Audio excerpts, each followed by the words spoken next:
Europe Matin. Omblin Roche et Alexandre Lemaire.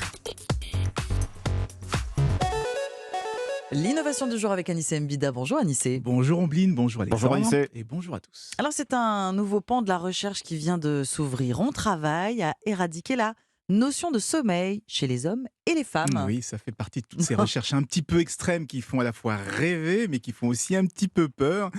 C'est comme tout ce qui concerne le rajeunissement, je vais y arriver, de l'organisme, toutes ces recherches qui visent à éradiquer la mort.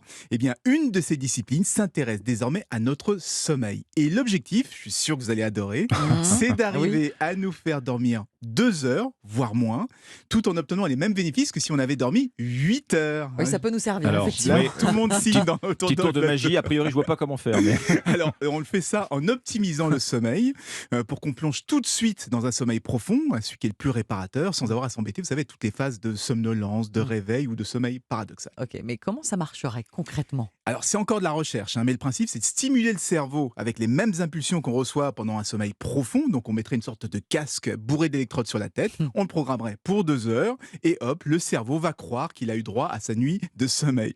Alors, quand on dort, il n'y a pas que le cerveau qui se repose, parce qu'il y a aussi le corps, notamment pour se régénérer et pour éliminer les toxines. Donc, on travaille aussi sur des lits cocons ou des sortes de pyjamas électroniques qui, là aussi, vont stimuler tous nos organes et pour doper leur capacité naturelle à se régénérer. Alors, on le rappelle, on passe 1/3 de notre vie à dormir. En dormant moins, on aurait plus de temps pour les loisirs, pour le travail, pour la culture. Donc, on pourrait vivre plus de choses dans le même laps de temps. Bon, c'est séduisant tout ça, Anissé, surtout le pyjama électronique. Ça risque pas d'avoir des effets négatifs sur la santé ?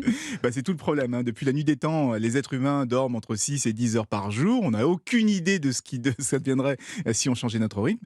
Mais encore une fois, je répète, tout ça c'est théorique, ça reste de la recherche pure.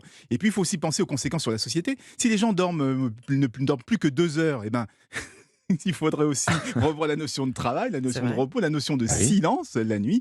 Alors comme je disais, ça fait rêver, mais il y a aussi de quoi avoir un peu peur quand même. Vrai. Ça fait rêver dans les lits cocons.